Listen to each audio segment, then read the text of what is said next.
This story comes from the real experience of an art teacher known as Mr. Tree, a man who never considered himself sensitive to the supernatural until one ordinary visit changed the way he looked at protection, belief, and survival. For more than 5 years, Mr. Tree had been visiting the same house to teach drawing. Over time, the relationship between him and the family grew closer than teacher and client, closer even than neighbors. It felt like family, especially the grandmother. She was the quiet center of the house, the kind of person who spoke little but noticed everything, often long before others did. One Tuesday evening, nothing seemed out of place. After finishing his lesson, Mr. Tree sat chatting as usual when the grandmother casually asked about his plans for the upcoming holiday. When she learned that he would be traveling out of town to run an activity camp, her expression shifted, just slightly. Not fear, concern.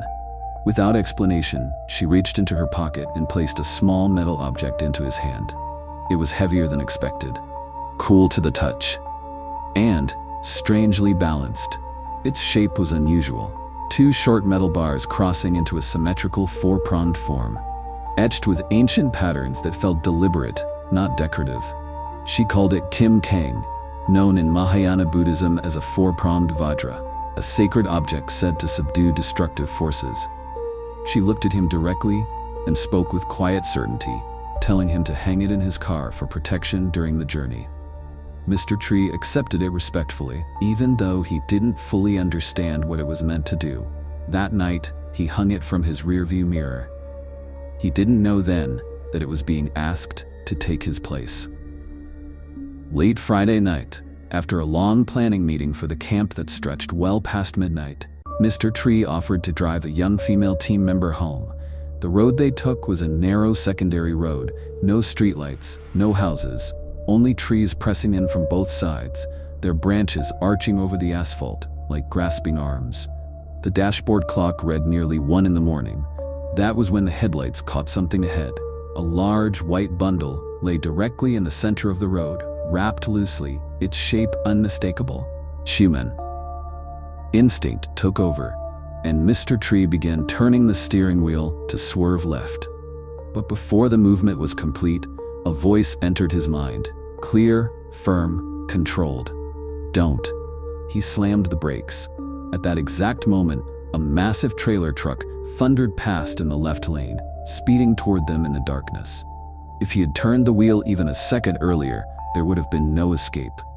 Heart pounding, with no other option left, Tree drove straight over the white bundle. There was no impact, no jolt. The car passed over it smoothly, as if nothing had been there at all. Uneasy, he glanced into the rearview mirror. What he saw sent a cold wave through his body.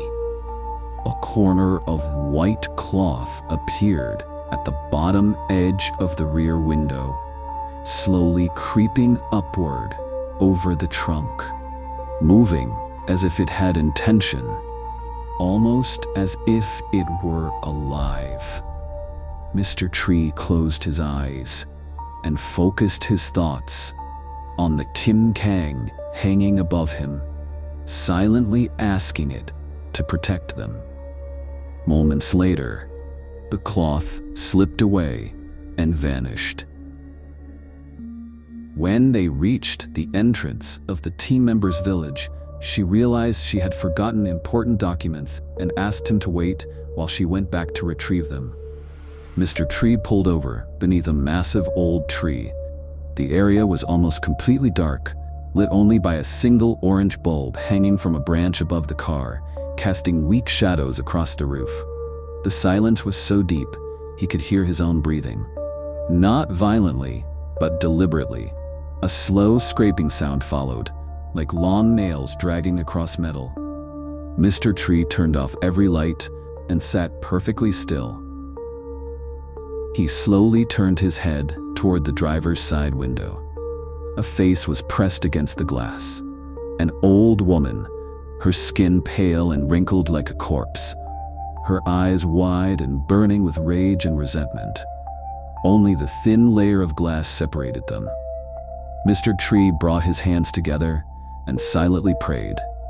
Focusing on the Kim Tang, the woman stepped back, turned away, and disappeared into the darkness behind the car, just as the sound of a motorcycle approached.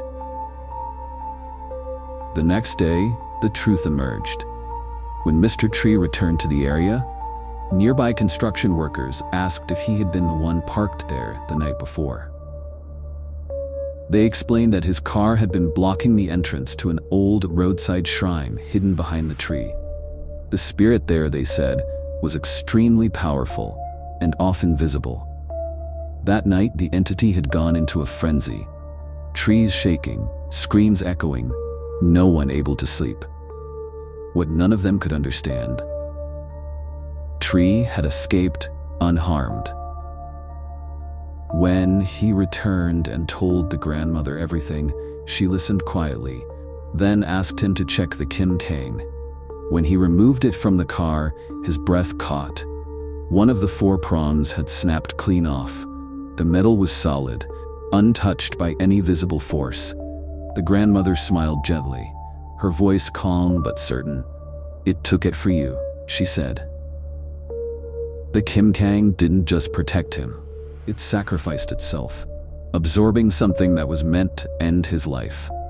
This isn't just a ghost story. It's a reminder that beyond what we can see, there are forces at work. And sometimes the care of an elder, combined with a single object given with true intention, is the last thing standing between us and death. If you want to hear more true horror stories from Thailand, follow and subscribe to TaleAfterDark. And remember, some protection only works once, but once is all you need.